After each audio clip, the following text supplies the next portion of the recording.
వారమంతయు కాపాడారు. నేడు దినాన్ని ఆరాధన చేయటానికి ఆరాధ్య దైవమైన మిమ్ములను మా ప్రభు అయిన యేసుక్రీస్తు వారి ద్వారా స్తుతియాగము అన్ని కార్యక్రమాలు కూడా మీకు మహిమకరంగా నూతన నిబంధన అపోస్తులేక బోధన అనుసరించి జరిగించి ఆరాధన కార్యక్రమంలో ఇంతవరకు కీర్తనలతో మేము స్తుతించి ఉన్నాం. సమయంలో పరిశుద్ధ గ్రంథంలో నుంచి కొన్ని లేఖనాలను మేము ఆలోచన చేయబోతూ ఉంటుండగా సమయోచితమైన జ్ఞానముతో మీ దాసులను నింపి నాలో ఉన్న పరిశుద్ధాత్మ సహాయం నాకు అనుగ్రహించి మీ పాత్రగా వాడుకొనండి. వినగలిగిన చెవులు, గ్రహింపగల మనస్సు చేరువచ్చిన బిడ్డలకు అనుగ్రహించమని మా ప్రభువైన యేసుక్రీస్తు వారి పుణ్యనామములో ప్రార్థించి వేడుకొనుచున్నాము తండ్రి, ఆమేన్.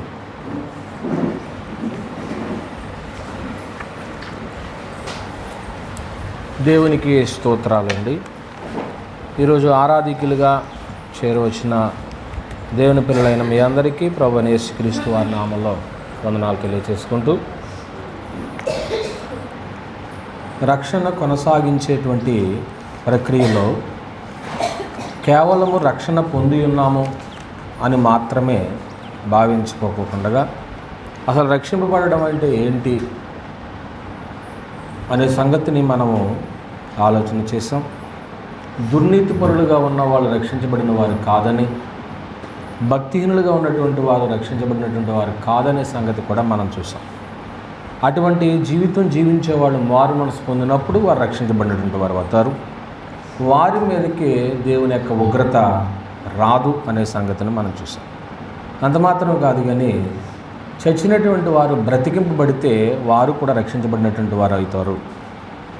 ఆదాము పితరుడు చనిపోయినటువంటి వాడు, దేవునికి దూరమైన వాడు, తిరిగి బ్రతికించబడాడు. దేవునికి ఎవరైతే ఆజ్ఞను అతిక్రమించి దూరం అవుతూ ఉన్నారో వారు చనిపోయినటువంటి వారు తిరిగి వాళ్ళు మళ్ళీ బ్రతికింపబడాలి. ఒకప్పుడు మన జీవితం కూడా అలాగే జరిగింది. ఇలాగా ఇటువంటి స్థితి నుంచి రక్షించబడిన తర్వాత ఆ రక్షణను కొనసాగించాలి అనే సంగతిని మనం చూసాం.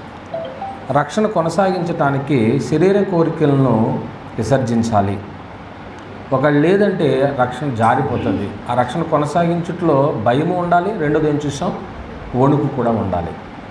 ఏమండి, ఎందుకు భయము వణుకు ఉండాలని చూసామన్నట్లయితే ఆత్మచేత శరీర క్రియలను ఏం చేయాలి, సిలివేయాలి, లేక చంపివేయాలి. నిరంతరము కూడా దేవుని వాక్యముతో మనస్సాక్షి ఏం జరిగిస్తూ ఉండాలి, కడుగుతూ ఉండాలి. వాక్యముతో నిరంతరము శుద్ధి చేసుకునేటువంటి కార్యక్రమం. ఇలాగూ రక్షణను కొనసాగించట్లో ఒకళ్ళ మాదిరిగా చూసుకోవాలని చెప్పుకున్నాం. ఎవరిని? ప్రభు అయిన యేసుక్రీస్తు వారిని. యేసుక్రీస్తు వారిని మాదిరిగా చూసుకోవాలి. ఈరోజు ఈ రక్షణ కొనసాగించడంలో ఒక 3 సంగతులు మనం ఆలోచించాం. ఈ రక్షణ కొనసాగించేటువంటి ప్రక్రియలో చాలామంది రక్షించబడ్డాము. అయితే ఆ రక్షణ ఆగిపోయిందా, అది కొనసాగుతూ ఉందా అని మనం ఆలోచన చేస్తే, పాపము రక్షణ కొనసాగించాలి అంటే పాపము జోలికి పోకూడదు, పాపం చేయకూడదు. పాపము చేయకూడదు అని అంటే దాని అర్థం ఏంటి? దాని జోలికి మనం అంతే వెళ్ళకూడదు. అక్కడ కరిచే కుక్క ఉంది అన్నారంటే దాని అర్థం ఏంటి? అక్కడికి మనం వెళ్ళకూడదు అనేటువంటి సంగతి. పేతురు రాసినటువంటి మొదటి పత్రిక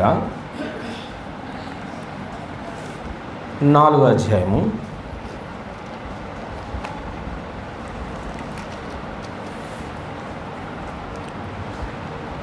'క్రీస్తు శరీరమందు శ్రమపడిన గనుక మీరు నట్టి మనసును ఆయుధముగా ధరించుకునండి. శరీర విషయంలో శ్రమపడిన వాడు శరీరమందు 4వ అధ్యాయం మొదటి నుంచి జీవించు మిగిలిన కాలం ఇక మీదట మనుజాశలను అనుసరించి నడుచుకొనక దేవుని ఇష్టానుసారముగానే నడుచుకున్నట్లు పాపముతో జోలి ఇకను నేమి ఉండును అని చెప్పేశాడు. పాపము జోలికి పోవద్దు అంటే ఇప్పుడు రక్షణ కొనసాగించాలి అంటే కనుక మనం ఏ జోలికి పోకూడదు, పాపము జోలికి పోకూడదు. పాపము జోలికి పోకూడదు అన్నమాట. ఏమండి, మనుజాశలు అన్నాడు.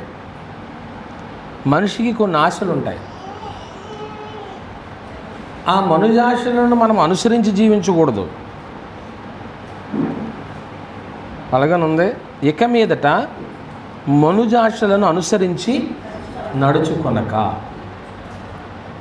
మనిషికి ఉండేటువంటి ఆశలను అనుసరించి మనం నడవద్దంటున్నాడు. మనిషికి కొన్ని ఆశలు ఉంటాయి. ఆ ఆశ జరిగినప్పుడు మనం ఎంతో సంతోషిస్తూ ఉంటాం. కానీ దేవుడైన యెహోవా గ్రంథం మాట్లాడేది ఏంటంటే, మనిషి యొక్క ఆశలను మీరు అనుసరించొద్దు. అది ఒకవేళ దేవునికి అనుకూలమైందైతే మనం ఆశించడంలో న్యాయపరమే. సమూయేలు 2వ గ్రంథం 24వ అధ్యాయం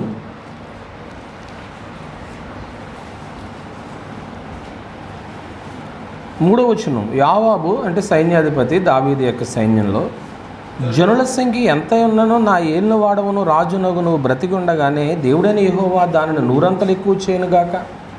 నా ఏళ్ళను వాడవను రాజునగు నీకు ఈ కోరిక ఎలా పుట్టిను? అంటే అది దేవునికి అనుకూలమైనదా ప్రతికూలమైనదా? దేవునికి ప్రతికూలమైన కోరిక అది. మరి దేవునికి ప్రతికూలమైనటువంటి కోరిక పుట్టినప్పుడు అక్కడికి యోవాబు సైన్యాధిపతి ఏం చెప్పాడు? అది విరమించుకోమన్నాడు. అంటే ఇక్కడ దాని అర్థం ఏంటండి? 24 మొదట్లో చూస్తే, ఇంకొక మారు యెహోవా కోపం ఇశ్రాయేలు మీద రగులు కొనగా ఆయన దావీదును వారి మీదకి ప్రేరేపణ చేసి, నీవు పోయి ఇశ్రాయేలు వారిని యోధా వారిని ఏం చేయము లెక్కించమని ఆజ్ఞించును. అందుకు రాజు తన యొద్దనున్న సైన్యాధిపతి అయిన యోవాబును పిలిచి, జనసంఖ్య ఎంతైనది నాకు తెలియగలగనుచుటకై దాను మొదలుకుని బెహెర్షెబా వరకు ఇశ్రాయేలు గోత్రంలో నువ్వు సంచారం చేసి వారిని ఏం చేయమంటున్నాడు? లెక్కించు. అంటే మన సైన్యం ఎంత ఉంది లెక్క పెట్టాలి. అప్పుడు యోవాబు ఏమన్నాడు? సైన్యాధిపతి, వద్దు, అది మనం చేయకూడదు, దేవుడే మనకు సైన్యాన్ని పెంచుతాడు, మన బలాన్ని పెంచేది ఆయనే అన్నప్పుడు యోవాబు అంటున్న మాట ఏంటంటే, సైన్యాధిపతి, నీకు ఎందుకు పుట్టింది అసలు ఈ కోరిక? ఇది దేవునికి ప్రతికూలమైంది కదా. నిజంగా మనకు ఒక ఆశ అంటూ ఉంటే ఏ ఆశ ఉండాలో తెలుసా? ఇప్పుడు మనందరం నరమాత్రులమే. ఆత్మ సంబంధంగా మనకి ఏ ఆశ ఉంటుంది? శరీర సంబంధంగా అందరికీ కొన్ని ఆశలు ఉంటాయి. పిల్లలు బాగుండాలి, వాళ్ళకు ఉద్యోగాలు రావాలి, మంచి ఇల్లు కట్టుకోవాలి, అమ్మాయిలు అయితే పెళ్ళిళ్ళు చేయాలి, మంచి సంబంధాలు రావాలి, అబ్బాయిలకి పెళ్ళిళ్ళు చేయాలి. ఇవన్నీ కోరికలు ఉంటాయి. ఆత్మ సంబంధంగా ఏ కోరిక ఉండాలి మనకి? నేను ఒక్కడనే కాదు, నా ఇంట్లో వాళ్ళందరూ ఏమవ్వాలి? ఆ కోరిక ఉండాలి మనకి. ఎస్తేరు గ్రంథం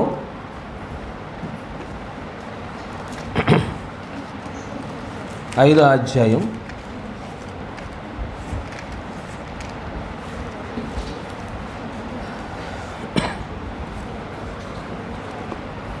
6వ వచనాన్ని మనం చూస్తున్నట్లయితే, రాజు ద్రాక్షారసపు విందుకు కూర్చుండి ఎస్తేరును చూచి, నీ కోరిక ఏమిటి?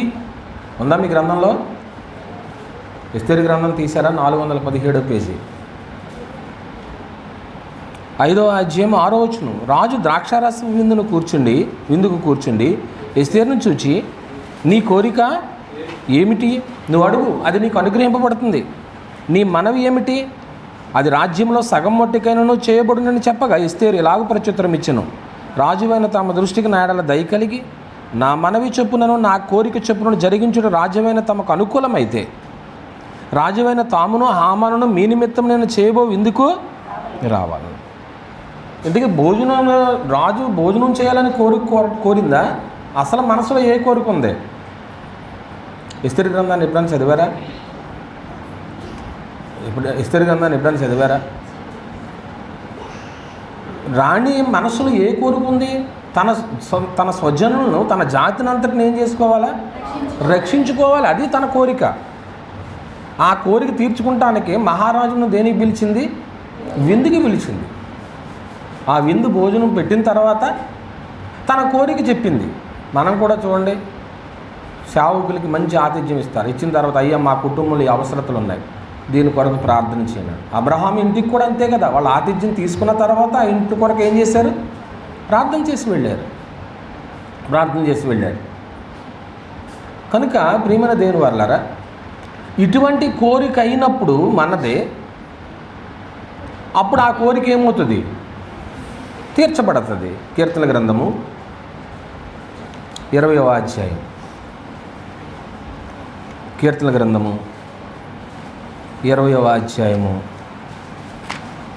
4వ వచనాన్ని మనం చూసినట్లయితే, నీ కోరికను, ఇటువంటి కోరిక అయితే నీ కోరికను సిద్ధింపచేసి నీ ఆలోచన యావత్తును సఫలపరచు. నా స్వజనం నేను రక్షించుకోవాలి, నా కుటుంబాన్ని నేను రక్షించుకోవాలి. నిజంగా స్త్రీ ఏమనుకుంటుంది ఇక్కడ? స్త్రీ కోరికనది. ఎస్తేరు ఏమనుకుంది? వాళ్ళు ఎలా పోతే నాకెందుకులే, నేను అంతఃపురంలో ఉన్నాను అని అనుకుందా? అందరూ ఏమవ్వాలని కోరుకుంది? రక్షించబడాలని కోరుకుంది. అది దేవునికి అనుకూలమైన కోరిక కాబట్టి ఆ కోరికను ఏం చేశాడు? ఆయన తీర్చాడు. నీ కోరిక మంచిదైనప్పుడు దేవుడు తప్పకుండా తీరుస్తాడు. అలా కాకుండా నేను వెండి సంపాదించాలి, బంగారం సంపాదించాలి అని శరీర సంబంధంగా నువ్వు కోరిక కలిగి ఉంటే, దీనికి కూడా గ్రంథం ఏం సమాధానం చెప్తుందో చూడండి. అపోస్తలుల కార్యముల గ్రంథము 20వ అధ్యాయము, అపోస్తలుల కార్యముల గ్రంథము 20వ అధ్యాయము 33వ వచనంలో, ఎఫెసీ పట్టణంలో పౌలు గారు సువార్త చేస్తున్నప్పుడు వారికి ఒకవేళ ఇటువంటి దురాలోచన వచ్చిందో మనకు తెలియదు, కానీ ఎవని వెండినైనను బంగారమునైనను వస్త్రములైనను నేను ఆశించలేదండి. మీ వెండి మీ బంగారాలు ఇమ్మని ఎప్పుడూ ఆశించకూడదు కదా. మీరు బంగారం కొనుక్కున్నారనుకోండి, మొట్టమొదట ఏం చేయించుకుంటారు? సేవకులతో ప్రార్థన చేయించుకుంటారు.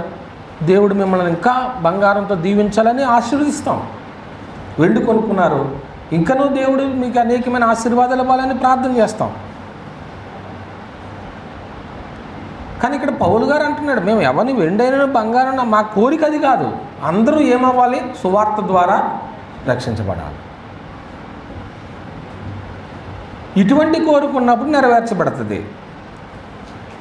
కానీ శరీర సంబంధమైన మనుజాశ్రలను మనం ఏం చేయమంటున్నాడు? విసర్జించాలి. ఒకవేళ అది విసర్జించే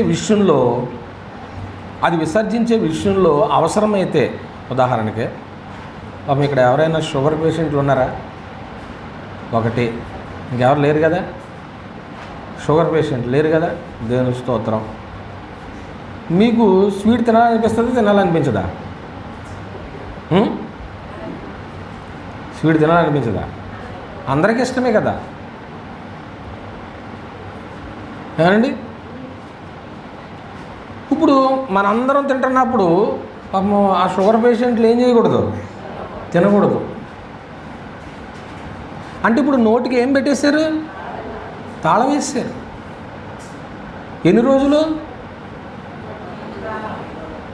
జీవితకాలం. అంటే ఎందుకు ఆ ఎగ్జాంపుల్ చెప్పానంటే,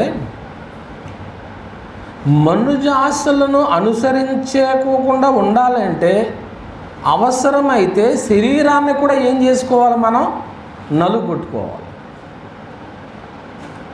శరీరాన్ని నలుగొట్టుకున్నాం అనుకోండి, కొన్ని కోరికలు ఏమైపోతాయి? అంతరించిపోతాయి. మన జీవితం కొద్ది కాలం ముందుకి వెళుతుంది. అదే అంటున్నాడు మనుజు. ఏమంటున్నాడు అక్కడ 2వ వచనంలో? శరీర విషయంలో శ్రమ పడినవాడు. పేతురు రాసిన మొదటి పత్రిక 4:2లో శరీర విషయంలో అవసరమైతే ఏం పడమన్నాడు? శ్రమ పడండి. శరీర విషయంలో శ్రమ పడాలి. రక్షణ కొనసాగించుకోవాలంటే శరీర విషయంలో ఏం పడాలా? శ్రమ పడకోకుండా రక్షణ కొనసాగదండి. శ్రమ పడకుండా రక్షణ కొనసాగదండి. శరీరాన్ని శ్రమపరుచుకోకుండా టయానికి ఆరాధనకు రాగలమా? రాలేం కదా. శరీరాన్ని శ్రమపరుచుకోవాలంటున్నాడు రక్షణ కొనసాగించేటువంటి విషయంలో. కనుక మొట్టమొదట మీరు ఏం జ్ఞాపకం చేసుకుంటారంటే, మనుజాశలను అనుసరించాలి రక్షణ కొనసాగాలంటే. శరీరాన్ని అవసరమైతే శ్రమపరచుకోవాలి, శరీరాన్ని శ్రమపరచుకోవాలి. పొద్దుటే యోగా, వాకింగ్ ఇవన్నీ ఎందుకు చేస్తారండి? శరీరాన్ని శ్రమ పెడుతున్నట్టేనా, సుఖపెడుతున్నట్లా? శ్రమ పెట్టే కొలది శరీరం ఏమవుతూ ఉంటుంది? ఇంకా ఆరోగ్యంగా ఉంటుంది, ఇంకా ఆరోగ్యంగా ఉంటుంది. శరీరాన్ని శ్రమ పెట్టలేదు అనుకోండి, దేహానికి ఎంత కీడో, ఆత్మ సంబంధంగా కూడా శరీరాన్ని శ్రమ పెట్టకోకుండా ఉంటే రక్షణ ఏమవుదండి? కొనసాగదు, ఆగిపోద్ది అక్కడ. ఇప్పుడు బాప్తిసం పొందిన వాళ్ళు ఉన్నారు, రక్షించబడిన వాళ్ళు ఉన్నారు. ఇప్పుడు ఈ రక్షణ ఏమవ్వాలండి? కొనసాగాలి, ఆగిపోకూడదు. ఇప్పుడు ఆగిపోకూడదంటే ఈరోజు మొట్టమొదటి సంగతి మనం ఏం చూసాము? మనుజాశల్ని విసర్జించాలి, అవసరమైతే శరీరాన్ని శ్రమ పెట్టాలి. మనుజాశలు అంటే ఏంటో చెప్పుకున్నారు కదా, గ్రంథం చెప్పింది కదా. భౌతిక సంబంధమైనటువంటి సంపాదించుకోవాలనే కోరిక మాత్రమే కాదు. ఒకవేళ అది ఉండొద్దని నేను అనట్లేదు, అది ఉంటుంది. కానీ నీ కుటుంబం అంతా ఏమవ్వాలా? అది కావాలి, ఆ కోరిక ఉండాలి. ఆ కోరిక ఉన్నప్పుడు ఈరోజు కాకపోతే మరొక రోజైనా దేవుడు నీ కోరికను ఏం చేస్తాడు? ఆయన సిద్ధింప చేస్తాడు. నీ ఆలోచన యావత్తు ఏం చేస్తాడు? సఫలం. రెండో సంగతికి వచ్చేస్తాం. రెండో సంగతి ఏంటంటే, రక్షణ కొనసాగించేటువంటి కార్యక్రమంలో ప్రార్థనా జీవితం అవసరం.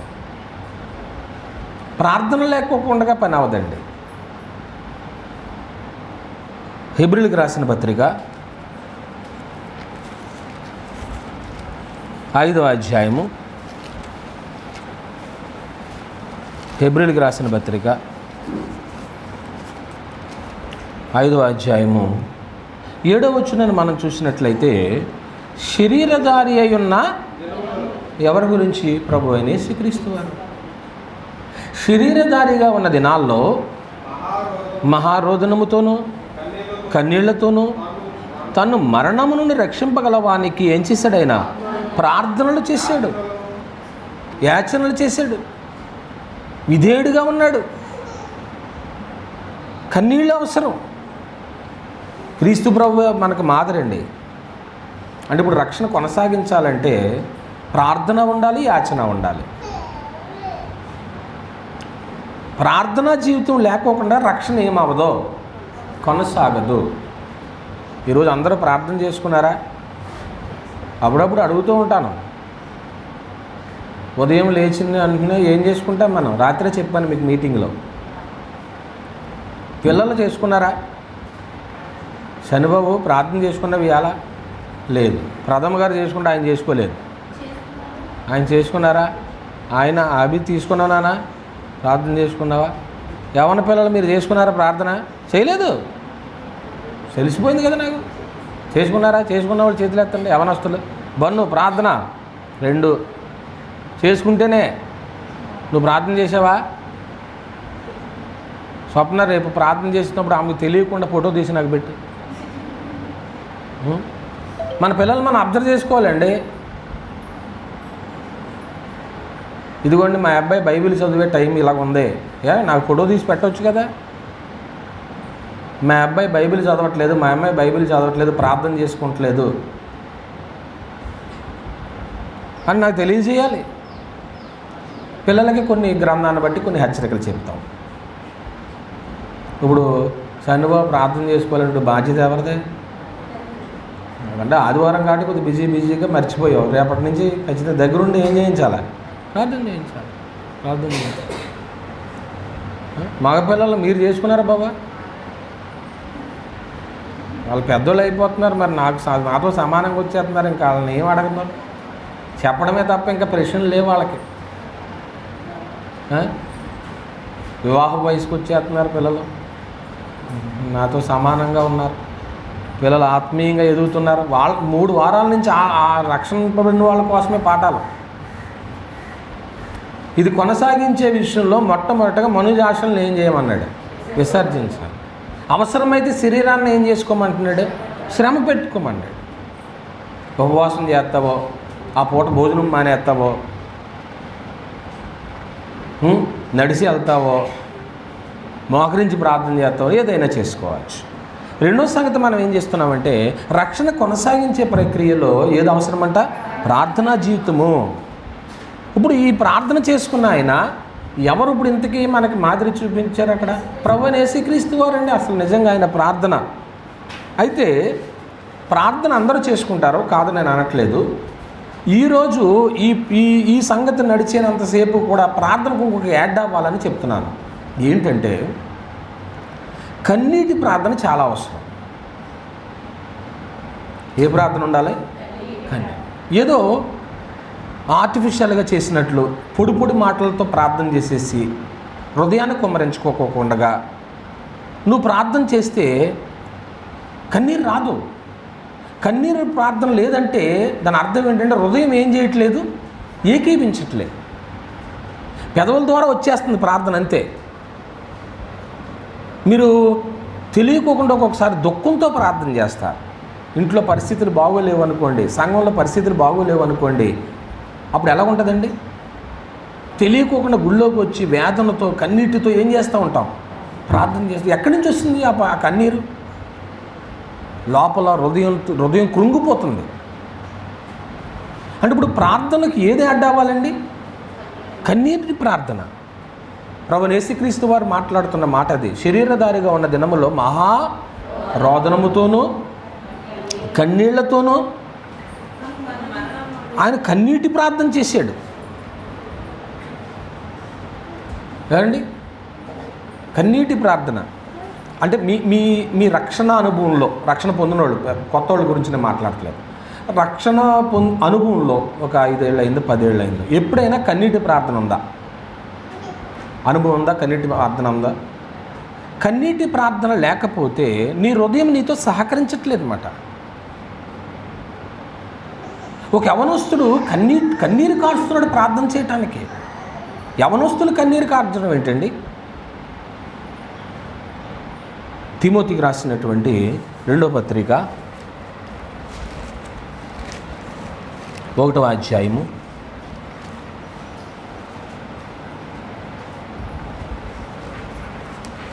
2వ పత్రిక 1వ అధ్యాయము 3వ వచనం.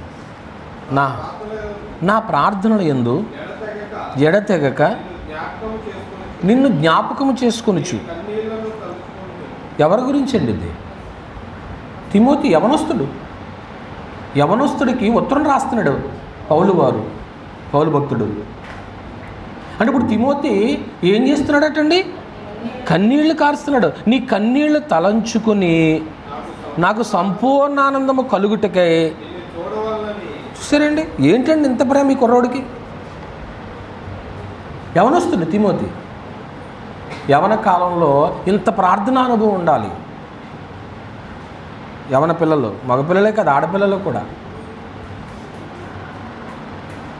ఎక్కువసేపు ప్రార్థన చేయండి. పిల్లలు, మీకు మంచి భవిష్యత్తు బాగుంటుంది. ప్రార్థన చేయండి. ఏదో సింపుల్గా ఒక 2 నిమిషాల్లో ప్రార్థన అనిపోయేలా ఉండొద్దు. ప్రత్యేకించి యవనస్తులకు చెప్తున్నా. ఇప్పుడు పెద్ద వయసు ఉన్నటువంటి వాళ్ళు ఉంటారు, వాళ్ళు ఎక్కువ సమయం ప్రార్థన చేసుకోలేరు. మోకరిందామైనా మోకాళ్ళ మీద ఉండలేరు. అండి ఏదో ఒక 5 నిమిషాలు లేక 10 నిమిషాలు, ఎక్కువసేపు ఉండి ఒక పావు గంట. యవనస్తులు మోకాళ్ళ మీద ఎంతసేపైనా ఉండగలరు. వాళ్ళు ఏకాగ్రతతో చేసుకోవాలనుకున్నప్పుడు చేయగలరు. రేయి మొదటి జామును లేకండి, తెల్లవారుజామును లేచి ఎందుకు చదువుకుంటున్నారు? జ్ఞాపకం ఉంటుందనే కదా. అలాగే ప్రార్థన చేయండి. యవనస్తుడు తిమోతి అండి, అతను కన్నీళ్ళు కారుస్తున్నాడని. ఈ కన్నీళ్లు ఎవరికి గుర్తొచ్చినాయి? పౌలు భక్తుడికి గుర్తొచ్చి ఉత్తరం రాస్తున్నాడు. నీ కన్నీళ్లు తలంచుకుంటున్నాను నేను ఎక్కడ జారిపోతున్నాను యవనస్తుడికి భయం, నేను ఎక్కడ పడిపోతున్నాను యవనస్తుడికి భయం. అదే మాట రాస్తాడు. నీ యవనమ్మను బట్టి నేను ఎవడనో తృణీకరింపనీకేమో, యవనేచ్చల నుండి నువ్వేమైపో పారిపోము అంటాడు. యవనంలో అనేకమైన కోరికలు పుడతాయి, వాటన్నిటికీ కూడా అడ్డుకట్ట వేయమంటున్నాడు. లేకపోతే రక్షణ కొనసాగదండి. నువ్వు పొందావనే తృప్తి అంతే, నీ రక్షణ కొనసాగదు. రక్షణ కొనసాగదు, ఆగిపోతుంది. ఏదో మా అమ్మాయి బాప్తిసం పొందింది, మా అబ్బాయి బాప్తిసం పొందాడు, నేను బాప్తిసం పొందానని చెప్పుకుంటాకే తప్ప దానివల్ల ఏమాత్రం ఉపయోగం లేదు. మన వారం చెప్పాను మీకు, రక్షణ పొందారంటే ఒక వ్యక్తి ప్రయాణం ఏమైనట్లు, ప్రారంభమైనట్లు. ఇప్పుడు దీన్ని ఈ ప్రయాణాన్ని కొనసాగించాలి. ఈ కొనసాగించే ప్రక్రియలో ప్రభువైన యేసుక్రీస్తు వారు మాదిరిని చెప్పుకున్నాము. ఈరోజు మనం ఏం చెప్పుకుంటున్నామంటే మనుజాశలను ఏం చేయాలా, విసర్జించాలి. అవసరమైతే శరీరాన్ని ఏం పెట్టాలా, శ్రమ పెట్టాలి. ఎవరో శ్రమ పెట్టరు, నీకు నువ్వు కానీ శ్రమ పెట్టుకోవచ్చు. నలుగు కొట్టుకుంటాడు పౌలు గారు, అంటాడు గాలికి నేను పోట్లాడట్లేదు, కానీ ఇతరులకి బోధించిన తర్వాత నేను భ్రష్టుడిని అయిపోతానేమో అని నా శరీరాన్ని నేను ఏం చేసుకుంటున్నాను, నలుగు కొట్టుకుంటున్నాను. ఉపవాసాలతో, జాగరణలతో, యాచనలతో శరీరాన్ని నలగొట్టుకుంటున్నాం. 40 రోజులు భోజనం మానేయండి. వాళ్ళు 40 రోజులు భోజనం మానేసే సిస్టమ్ ఎలా పెట్టారో కానీ 40 రోజులు కూడా మానేస్తే మనిషి కొంచెం సెట్ అయిపోతాడు. సైంటిఫికల్గా కూడా 40 రోజులు భోజనం లేకుండా మనిషి ఉండగలడంటే ఉంటాడు. ఉండలేరా? అంతరిక్షంలోకి వెళ్ళిన వాళ్ళు వాళ్ళకి భోజనాలు ఉంటాయా? ఉండవు. వాళ్ళు ఏదో దానికి సంబంధించిన ఆహారాన్ని నిలబెట్టుకోవడానికి ఏవో ఉంటాయి వాళ్ళకి. ప్రియమైన దేవుని వారలారా, మనం ఏం ఆలోచన చేస్తున్నామంటే రక్షణ కొనసాగించే ప్రక్రియలో ప్రార్థనకి ఏది యాడ్ అవ్వాలి? కన్నీళ్ళు. నీ కన్నీళ్ళు తలంచుకుంటున్నాను, నేను ఏడుస్తున్నానంటున్నాడు. ఏంటి, ఎందుకు ఏడుస్తున్నాడు ఇతను? రక్షణ ఏమవ్వాలి? కొనసాగించాలండి. దేవుని సముఖంలో కన్నీటికి ఒక విలువ ఉందండి. అక్కడక్కడ ఏడుతాం కాదు. చాలామంది అక్కడ కాసేపు కూర్చొని ఇక్కడ కాసేపు ఇప్పుడు దాకా ఏడ్చెళ్ళింది నా దగ్గర అంటారు. అంటే ఏడుపు మళ్ళీ ఏం చేయాలి, ఇంకొకరికి నువ్వు ఫార్వర్డ్ చేయాలన్నమాట. వాళ్ళ దగ్గర వీళ్ళ దగ్గర ఏడిసామనుకోండి, ఉపయోగం ఉంటుందా? అవసరం లేదు. కాకపోతే ఏంటంటే మన మనసులో బాధ అంతా ఏం చేస్తాం, వాళ్ళ దగ్గర వ్యక్తం చేస్తాం. బాధ చెప్పుకుంటాం వేరు, ఏడవడం వేరు. కానీ ఈ సమయంలో మీకు జ్ఞాపకం చేసేది ఏంటంటే దేవుని సముఖంలో నువ్వు కన్నీరు కారిస్తే కన్నీటికి విలువ ఉంది. ఏమండి? అపోస్తలుల కార్యముల గ్రంథము 20వ అధ్యాయం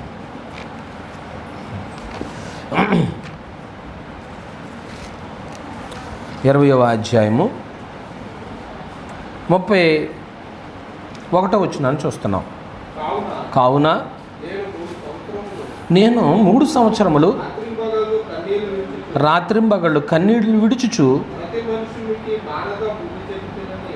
ప్రతి మనుషునికి మానక ఏం చెప్పాడంటే ఆయన, ఎన్ని రోజులన్నీ,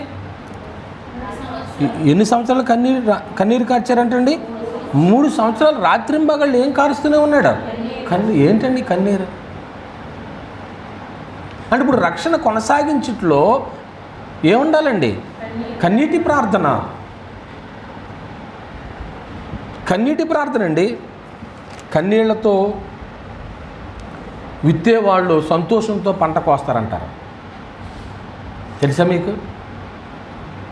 పొలం దమ్ము చేసి విత్తనాలు ఇత్తేటప్పుడట చాలా కష్టపడతాడు రైతు సహోదరుడు. పిడికెడు విత్తనములు చేత పట్టుకుని పోవాడు. చూడండి ఒకసారి, కీర్తనలు 126, కీర్తనలు 126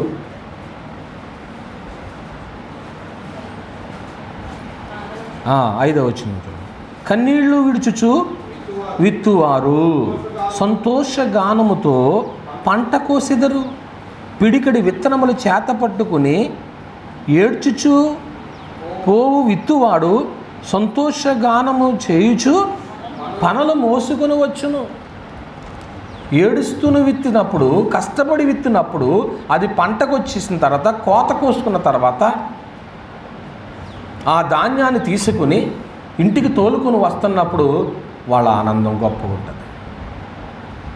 3 సంవత్సరాలు నేను కష్టపడి కన్నీళ్లతో విత్తనాలు విత్తాను అనుకోండి.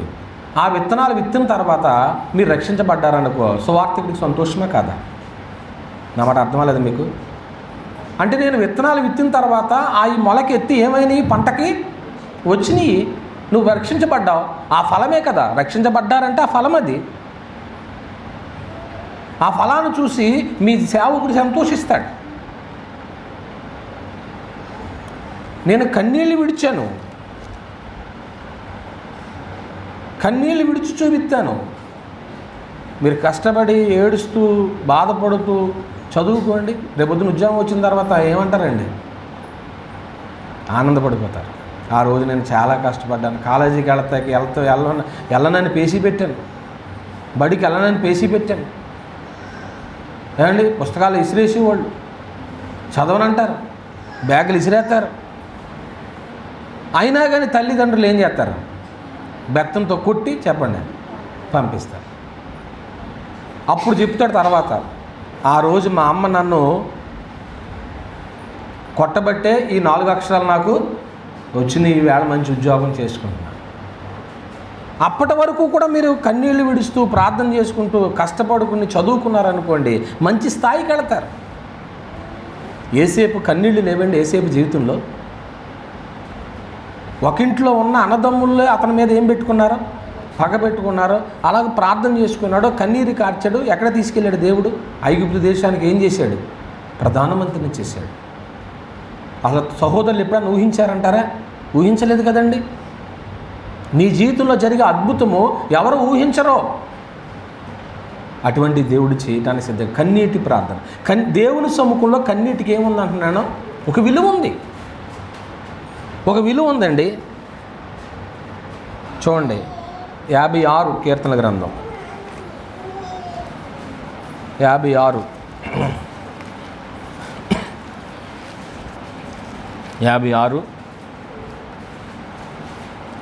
8వ వచనం. నా సంచారములను నువ్వు లెక్కించి ఉన్నావు, నా కన్నీళ్ళు. అంటే ఇప్పుడు కన్నీరు వేస్ట్ అయ్యిందా, దేవుడు బుడ్లో పెట్టాడా? మాట్లాడండి. ఆళ్ళ దగ్గర కన్నీరు కారిస్తే ఏం చేస్తారా? జాగ్రత్త బుడ్లో పడతారా? అసలు కనీసం నీ కన్నీటిని కూడా ఏం చేయరాళ్ళు? తుడవరు. ఏడ్చేవాళ్ళు ఇంకా ఏడిపించి నవ్వేటువంటి సమాజం ఇది. భలే ఏడుస్తున్నారులే అనుకుంటారండి ఈ సమాజం. కానీ నీ కన్నీటిని ఎందుకు నిమిత్తం నువ్వు ఏడుస్తున్నావో దేవునికి తెలుసు కాబట్టి కన్నీటి బొట్టును చెప్పండి, దేవుడు ఏం చేస్తున్నాడు? ఇదిగో ఆ రోజు నువ్వు ఏడ్చిన నీరు ఇదిగో అండి చూపిస్తాడు రేపొద్దుట. నువ్వు కార్చిన కన్నీరు ఇదిగో దేని నిమిత్తం కార్చావు? వృధా పోవట్లేదండి, కన్నీరు వృధాగా పోవట్లేదండి. ఎంతో బాధ వస్తేనే కానీ ఏడవరండి. అలా ఏడ్చావంటే ఆ కన్నీటికి ఒక అర్థం ఉంది. ఆ కన్నీరును దేవుడు ఎక్కడ పెట్టాడు? గుడ్లో పెట్టాడు. ఇప్పుడు చెప్పండి, మీరు ఎప్పుడైనా కన్నీరు కార్చారనుకోండి, ఆ కన్నీరు ఇప్పుడు రేపొద్దున దేవుని సముఖంలోకి వెళ్ళిన తర్వాత దేవుడు ఇదిగో నీకు కార్చిన కన్నీరు అని చూపించినప్పుడు ఆ కన్నీరు అంతా దేనికోసమై ఉండాలా? నీ రక్షణ కొనసాగి. ఎక్కడ జారిపోద్దో ఇది, నేను పొందిన విలువ ఉండదు అని కన్నీరు కార్చారంట. ఇంకేం చేస్తున్నాడండి? బుడ్లో పట్టడమే కాదండి, అవి నీ కవిలలో కనబడును కదా అన్నాడు భక్తుడు. అంటే ఇప్పుడు ఆ కన్నీటిని మళ్ళీ ఎక్కడ రాసుకున్నాడు? పుస్తకంలో రాసుకున్నాడు. కవులు అంటే పుస్తకమే కదా, పుస్తకంలో రాశాడట. అంటే ఇప్పుడు దేవుని దగ్గర ఉన్నటువంటి పుస్తకం ఇలా తెరవగానే చెప్పండి, నువ్వు కార్చిన కన్నీరంతా ఏం చేశాడు? రాశాడు. ఇప్పుడు భక్తులు కన్నీరు కార్చారంటే గ్రంథంలో రాశాడు కదా. ఇప్పుడు ఇవాళ మనం వాళ్ళని చదువుకుంటున్నామా? నీ కన్నీరు మాదిరి కన్నీటి ప్రార్థన. యేసుప్రభు వారు ఒట్టినే కన్నీరు కార్చారా? కాదు కదండి. ఎక్కడ నేను పాపం అంటుకుంటుందో, యేసుప్రభు వారు కూడా ఆయన ఏం పొందాడు? యొర్దాను నదిలో బాప్తిసం పొందాడు. ఆయన పాపం లేదు, ఆయన పాపం లేకపోయినా కానీ మనకి మాదిరి కోసం ఆయన ఏం పొందాడు? బాప్తిసం పొందాడు. ఆ బాప్తిసం పొంది ఎక్కడ జారిపోతుందో ఈ రక్షణ అని దాన్ని కొనసాగించేటువంటి ప్రక్రియలో ఆయన కన్నీరు కార్చాడంటండి. రక్షణ కొనసాగాలండి. ఒక రక్షణ కొనసాగించేటువంటి ప్రక్రియలో నీ ప్రార్థనా జీవితం కన్నీళ్ళు లేవనుకోండి, రక్షణ ఏమైపోద్దండి? జారిపోతుందండి. కొందరు కొనసాగించరండి రక్షణ. మీ మనసులోకి ఎవరినైనా తెచ్చుకోండి, నాకు తెలిసిన ఆవిడండి చర్చికి వెళ్ళేది ఇది వరకు ఇప్పుడు లోకంలో పోయిందండి అనేవాళ్ళు ఎవరైనా ఉన్నారా? మీ మనసులో తెచ్చుకున్నవాళ్ళు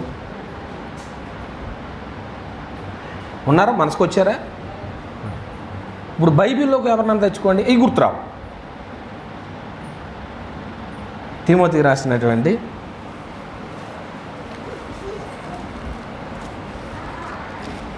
తిమోతి రాసిన 2వ పత్రిక 4వ అధ్యాయము 10వ వచనం. దేమ అనేటువంటి ఒక ఆయన అంట, అదే అండి. అంటే ఇప్పుడు ఎందులోకి వెళ్ళిపోయాడు? లోకంలోకి పోయాడు. లోకంలోకి వెళ్ళిపోయినోడు ఇంకా దేనికి సంబంధం లేదు, అతనితో సంఘానికి సంబంధం లేదు. ఇప్పుడు సంఘంలో ఉన్నవాళ్ళ గురించే మనం మాట్లాడుకుంటాం, కానీ సంఘంలో లేని వాళ్ళ విషయం మనకేంటికి? సంఘంలో ఎవరైతే ఉన్నారో వాళ్ళ కోసం. ఇప్పుడు దేమ అప్పుడు దాకా పౌలు గారితో ఉన్నాడంట, చెప్పండి ఇప్పుడు ఏం చేశాడు?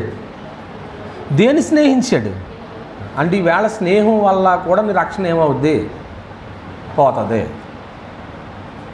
స్నేహం వల్ల కూడా రక్షణ పోద్ది. దాన్ని కొనసాగించలేము. ఈ లోకంతో స్నేహం చేస్తే ఎవరికి దగ్గర అవుతాం? యాకోబు పత్రిక 4వ అధ్యాయము, యాకోబు రాసిన పత్రిక 4వ అధ్యాయము 4వ వచనమండి. వ్యభిచారులారా, ఈ లోక స్నేహము దేవునితో వైరమని. అంటే ఇప్పుడు లోకంతో స్నేహం చేసిన వాళ్ళు ఎవరికి శత్రువులు అయిపోతున్నారో దేవునికి శత్రువులు అయిపోతున్నారు. కాబట్టి ఎవడు ఈ లోకముతో స్నేహం చేయనో, ఇప్పుడు చెప్పండి, ఎవరైనా సంఘంలోకి వచ్చి బాప్తిసం పొంది లోకంలోకి పోయారు అనుకున్నప్పుడు దేవునికి ఏమైనట్టు? వాళ్ళు శత్రువులు. దేవుని ఉగ్రతల మీద ఉంటుంది. అంటే రక్షణ కొనసాగించడం సీరియస్ మ్యాటరా కాదా? చెప్పండి నాకు. సింపుల్గా తీసుకుంటానికి లేదు. సింపుల్గా తీసుకుంటానికి లేదు. 2 సంగతులు చెప్పుకున్నాం మనం. ఒకటి ఏంటంటే మనుజాశ్రలను ఏం చేయాలి? విసర్జించాలి. రెండవది ప్రార్థన జీవితం. ఆ ప్రార్థనకి ఏది యాడ్ అవ్వాలి? కన్నీటి. ఎక్కడ జారిపోతుందో అని కన్నీటి ప్రార్థన ఉండాలి. కన్నీటి ప్రార్థన. అలాగని నీ కన్నీరు ఏమైనా వృధా చేస్తున్నాడు దేవుడు? ఎక్కడ పట్టాడు? ముడ్డులో ఉన్నాయి, కవిల్లో ఉన్నాయి, రాశాడు. డైరీ రాస్తారు కదా, డైరీలో ఏం రాసుకుంటాం? ఆ రోజు జరిగినవన్నీ. వ్యాపారస్తులు వ్యాపారం గురించి రాసుకుంటారు, చదువుకునే పిల్లలు చదువుకునే సంగతులు రాసుకుంటారు, సేవకుడు సంగతులు రాసుకుంటాడు. దేవుడి పని ఏంటో తెలుసా? నీ గురించే నా గురించే రాయడం ఆయనకి. లోకంలో జరిగిన విషయాలు అవసరం లేదు ఆయనకి. ఎందుకు? ఆయన ఆస్తిది. ఆస్తి గురించి పట్టించుకుంటావు, కానీ బయట విషయాలు డైరీలో రాత్తబెట్టి. నీ ప్రాపర్టీ గురించి నువ్వు, దేవుని సొమ్ము ఎక్కడ ఉందంటే క్రీస్తు సంఘంలో ఉంది. దేవుని ఆస్తి క్రీస్తు సంఘమే. క్రీస్తు సంఘం అంటే నువ్వు నేను. ఆయన ప్రాపర్టీ. ఆయన ప్రాపర్టీ ఎక్కడ పోతుందా, ఈరోజు ఎక్కడికి వెళ్ళిందా, ఈరోజు ఏం చేసిందా అనేది అంతా నమోదైపోతుంది కదా. నువ్వు లెక్క చెప్పాలి కదా. అప్పుడప్పుడు నేను కూడా అంటాను, మీరు ఆరాధనకి ఎవరైనా మిస్ అవుతుంటే ముందుగా నాకు మెసేజ్ పెట్టండి, లేదా నాకు ఫోన్ చేయండి, తెలియజేయండి. మీ సేవకు మీరు ఎక్కడికి వెళ్తున్నారో నాకు తెలియజేయాలి. ఆ బాధ్యత నాకుంది, మీకుంది.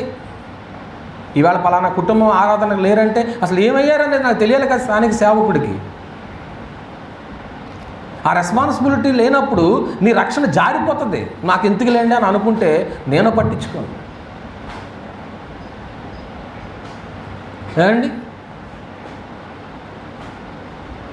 మూడో సంగతి చాలా అద్భుతంగా ఉంటుంది. మూడో సంగతి ఏంటంటే, 2 సంగతులు చెప్పుకున్నాం.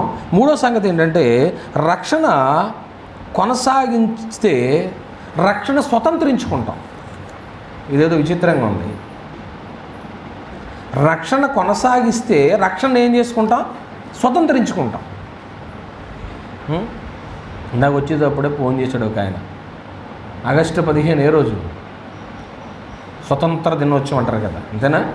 ఆ రోజు మీరు వచ్చి కాస్త వాక్యం చెప్పాలి మాకు అన్నారు. ఏమో నాకు ఏ కార్యక్రమాలు ఉంటాయో ఆ రోజుకి తెలియదయ్యా, సరే తర్వాత చెప్తానులే అన్నాను. ఫ్యామిలీ అంతా కూర్చుంటామండి, వచ్చి కొంచెం వాక్యం చెప్పండి అప్పుడు. అలాగ ఆహ్వానించడం అనేటువంటిది మంచిది. మీరు కూడా అలాగే ఆహ్వానిస్తారు. అయ్యా వచ్చి కాసేపు మాకు 2 మాటలు చెప్పండి. రక్షణ కొనసాగిస్తే రక్షణను స్వతంత్రించుకుంటాం. చూద్దామా? తిమోతికి రాసిన 2వ పత్రిక 4వ అధ్యాయము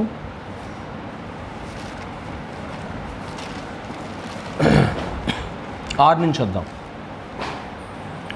నేను ఇప్పుడే పానార్పణముగా పోయబడుచున్నాను, నేను వెడలిపోవు కాలము సమీపమై ఉన్నది, మంచి పోరాటము పోరాడి తిని, నా పరుగు కడముట్టించి తిని, విశ్వాసమును కాపాడుకుంటుని, ఇక మీదట నా కొరకు నీతి కిరీటం ఉంచబడి ఉన్నది, ఆ దినమందు వగైరా సంగతులు చెప్పేశాడు. ఇక్కడ పౌలు భక్తుడు తన రక్షణను కొనసాగించడానికి తాను చేసినటువంటి పనులేంటి? ముందు మంచి పోరాటాన్ని ఏం చేశాడు? మంచి పోరాటం.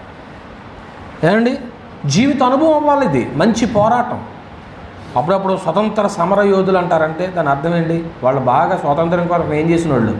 పోరాటం. ఒకళ్ళ పేరు చెప్పండి, స్వతంత్ర సమర యోధుల పేర్లు. ఇప్పుడు ఎందుకు జరుగుతా? ఆగస్టు 15 అయితే వస్తాయి కానీ అనుకుంటున్నారా? ఎవరికైనా తెలుసా? ఎవరో ఇప్పుడే వీరు వ్యాసరచనలు అయి సిద్ధపడిపోతారు కదా. ఎవరన్నారో పేరు? గాంధీజీ. ఇలాగా ఇంకా ఉన్నారా? ఏమోలే, ఇవన్నీ అప్పట్లో ఏ చెప్పేవాళ్ళు మర్చిపోయి చదువుకునే టైంలో గుర్తుండవి, ఇప్పుడు అంతా కూడా ఈ సంగతులే గుర్తు. కనుక మంచి పోరాటం పోరాడాడట. ఆ పోరాటం చేసిన తర్వాత మంచి పోరాటము పోరాడి పోరాడి పోరాడి ఏమండి విశ్వాసాన్ని ఏం చేసుకున్నాడు? కాపాడుకున్నాడు. అంటే విశ్వాసాన్ని కాపాడుకున్నట్లు అవసరమైతే ఏం చేయాలి? మనము పోరాటం కూడా చేయాలి. అంటే ఇక్కడ ఏమంటున్నానంటే ఫినిషింగ్ లైన్ అని ఉంటుంది ఒకటి, ఫినిషింగ్ లైన్. ఇప్పుడు ఆ ఫినిషింగ్ లైన్ని టచ్ అయితేనే కానీ ఆ పరుగు పందెంలో ఆ వ్యక్తి ఏమైనట్లు కాదు, గెలుపొందినట్టు కాదు. పరిగెత్తిన వాళ్ళందరూ కూడా గెలుపొందరు కదండి. అంటే ఇప్పుడు ఫినిషింగ్ లైన్ దాకా వచ్చేసాను అంటున్నాడు ఎవరో? పౌలు గారు. మంచి పోరాటం నేను ఏం చేశాను? పోరాడాను. మంచి పోరాటాన్ని పోరాడాను. పోరాడి నా విశ్వాసాన్ని ఏం చేసుకున్నాను? కాపాడుకున్నాను. అంటే ఇప్పుడు రక్షణ కొనసాగించుట్లో ఇప్పుడు ఇది నీ సొంతం అవ్వాలంటే మంచి పోరాటము పోరాడాలండి. పోరాటంలో అన్ని చాలా రకాలు ఉంటాయి కదా, అవి కాదు పోరాటాలు. ఆత్మ సంబంధమైన పోరాటం పోరాడాను, విశ్వాసాన్ని ఏం చేసుకున్నాను? కాపాడుకున్నాను. ఇప్పుడు నాకేముందన్నాడు? జీవ కిరీటం ఉంది అంటున్నాడు. ఇప్పుడు విశ్వాసాన్ని పౌలు గారు కాపాడుకోకపోతే, పౌలు గారు చాలా గొప్ప సేవ చేశాడు కదా, చేశాడా లేదా? చేశాడు. ఇంత సేవ చేసినా, ఇంత ప్రార్థనా జీవితం ఉన్నా విశ్వాసాన్ని కాపాడుకోకపోతే నష్టం ఏమన్నా ఉందా? ఏమండి, ఇంతకాలం భక్తి చేసి విశ్వాసాన్ని కాపాడుకోకపోతే ఎంత నష్టపోతామో తెలుసా? మీ అందరికీ తెలిసినటువంటి ఒక గ్రంథం నుంచి ఒక ఉదాహరణ జ్ఞాపకం చేస్తాను. దేవుడైన యెహోవా ఒక మంచి భక్తుడి గురించి మాట్లాడుతూ ఏమన్నాడు అంటే, ఆయనకి 2 బిరుదులు ఇచ్చాడు. అసలు ఒక బిరుదు రావడమే అరుదు. మీరు ఎప్పుడైనా ఒక బిరుదు సంపాదించుకున్నారా? మీకు ఏ బిరుదు ఉందో చెప్పండి. ఏం బిరుదు ఇచ్చారు మీకు? మీ బంధువులు ఏ బిరుదు ఇచ్చారు మీకు? మీ బంధువులు ఏదో బిరుదు ఇచ్చే ఉంటారు. మా ఇంట్లో మా వాళ్ళు అందరూ కూడా నన్ను ఏమంటారో అని మీరు చెప్పుకుంటారు అప్పుడప్పుడు. ఒక్కొక్కరు ఒక్కో బిరుదు, ఆ బిరుదు రావాలంటే ఎంత కష్టపడతారో. అవార్డులు అంటారు కదండి, బాగా ఏడిపించడానికి అందరినీ అతనికి ఏమిస్తారు? అది కూడా ఉంటుందా? బాగా నవ్వించడానికి అతనికి ఏమిస్తారు? అతనికి అవార్డు ఉంటుందా? ఎవరా ఇస్తారండి. ఇప్పుడు విశ్వాసాన్ని కాపాడుకోకపోతే వచ్చే నష్టం ఏంటో మనం చూస్తున్నాం. మోషే లాంటి భక్తుడు గురించి దేవుడు 2 బిరుదులు ఇచ్చాడు ఆయనకి. ఏంటి ఆ బిరుదులు? చూడండి, సంఖ్యాకాండము 12వ అధ్యాయం. సంఖ్యాకాండము 12వ అధ్యాయము. సంఖ్యాకాండము 12వ అధ్యాయము 2వ వచనం. వారు మోషే చేత మాత్రమే యెహోవా పలికించినా పలికింపలేదా అని చెప్పుకొనగా, యెహోవా మాట వినను మోషే భూమి మీద ఉన్న వారందరిలో మిక్కిలి. అదే అండి దేవుడు ఇచ్చిన బిరుదండి. అందరిలోనే ఎవరండి అతను? ఇప్పుడు మీరు మన సంఘంలో అందరిలోకి సాత్వికులు ఎవరో అన్న నన్ను ఎవరి పేరు చెప్తారు?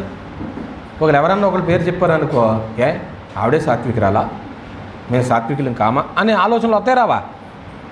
అందువల్ల మీ మనసులో పెట్టుకోండి. ఇప్పుడు మోషే భక్తుడికి దేవుడు ఇచ్చిన బిరుదు ఏంటి? ఇంకో బిరుదు ఏమి ఇచ్చాడు చూడండి, 7వ వచనంలో. అతడు అదే అండి, మీ దగ్గర మార్కర్ ఉంటే ఆ 2 కూడా హైలైట్ చేయండి. 1 మిక్కిలి సాత్వికుడు, 2వది నా ఇల్లంతట్లో నమ్మకమైన వాడు. ఏమండి 2 బిరుదులు ఇచ్చాడు ఆయనకి.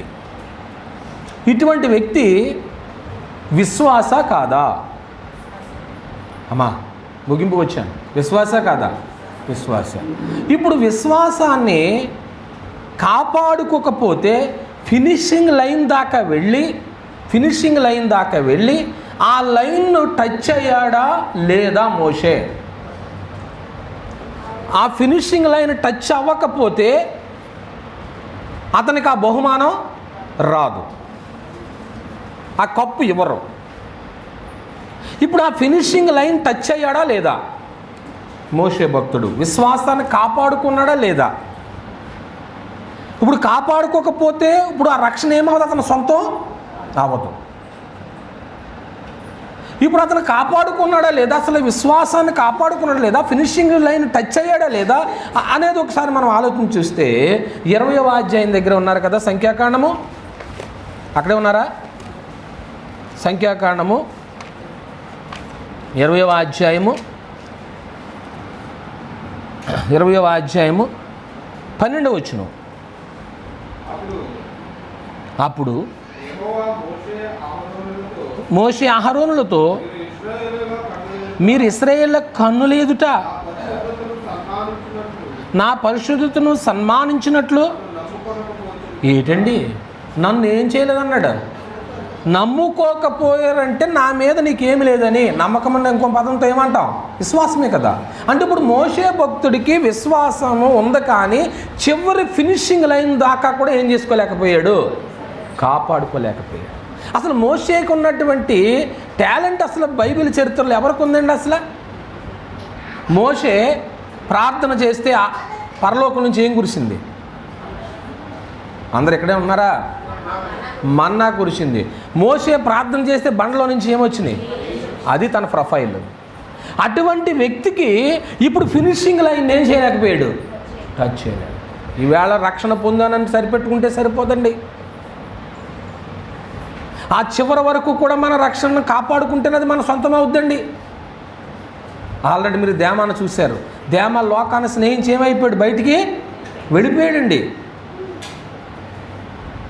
మోషే భక్తుడు 120 సంవత్సరాలు బ్రతికాడు. 120 సంవత్సరాలు బ్రతికి ఈ 120 సంవత్సరాల్లో తన ప్రయాణం చేస్తూ చేస్తూ చేస్తూ చివరికి వచ్చేసాడు. ఇంకా ఆ ఫినిషింగ్ లైన్ టచ్ అయితే ఎక్కడికి వెళ్ళిపోతాడు? కానాను వెళ్ళిపోతాడు. ఇప్పుడు మనం ఎక్కడ ఉన్నాం? ఇప్పుడు మనం ఎక్కడ ఉన్నాం? ఇప్పుడు బాప్తిసం పొంది 5 ఏళ్ళు అయిందో 10 ఏళ్ళు అయిందో నాకు తెలియదు, అది మీకు తెలుసు. ఇప్పుడు మీ ప్రయాణంలో చివరి వరకు వెళ్ళే వరకు కూడా, ఫినిషింగ్ లైన్ టచ్ అయ్యే వరకు కూడా మీ రక్షణ కాపాడుకోవాలా లేదా? మోషే లాంటి వ్యక్తి ఏం చేయలేకపోయాడు, దాన్ని కొనసాగించలేకపోయాడు. ఫినిషింగ్ లైన్ దాకా వచ్చేసాడు, దగ్గర దాకా వచ్చేసాడండి. ఈవేళ చాలామంది అదే పొరపాటు చేస్తున్నాం. దగ్గర వరకు చేస్తున్నాం, అన్ని కార్యక్రమాలు చేస్తుంటున్నావు, చివరికి వరకు కూడా ఉండలేకపోతున్నావు, ఓపిక పట్టలేకపోతున్నావు. అది దగ్గర వరకు వచ్చిన తర్వాత, ఆ ఫినిషింగ్ లైన్ టచ్ అయిన తర్వాత అప్పుడు నీ సొంతం అవుతుంది. అది ఏమండి, అప్పుడు మీ సొంతం అవుతుంది. అయితే ఆ రెఫరెన్స్ ముగింపులో ఆ రెఫరెన్స్ చదివితే ఈ ప్రసంగానికి ముగింపు మాట ఇచ్చినట్లు అవుతుంది. నేను తిమోతికి రాసినటువంటి 2వ పత్రిక 4వ అధ్యాయము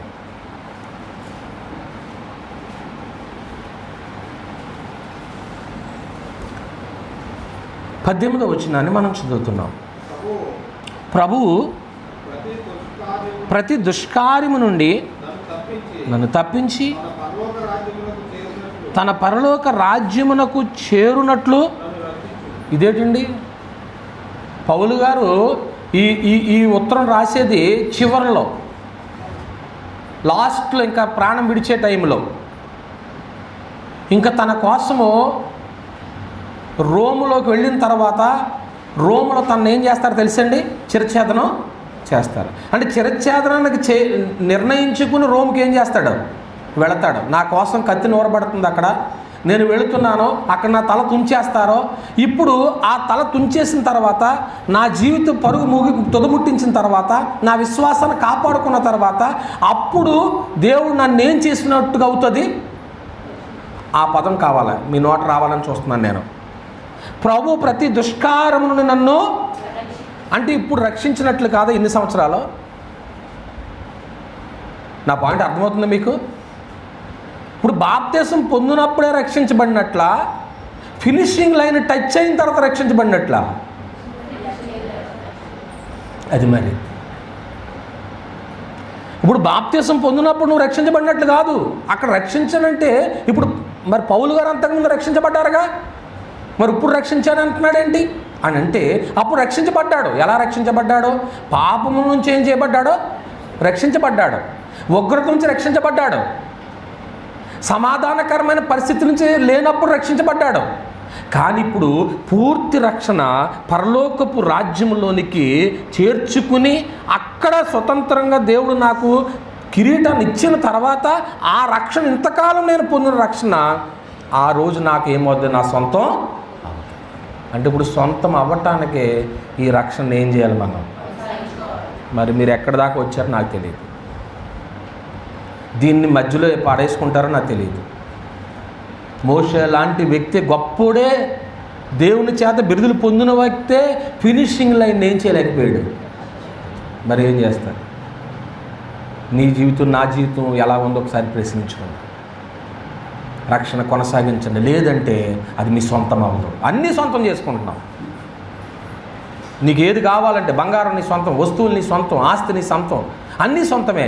ఇప్పుడు ఈరోజు పాఠాన్ని బట్టి మనకి ఏది సొంతం అవ్వాలా? నా రక్షణ సొంతం. 3 సంగతులు చెప్పానండి.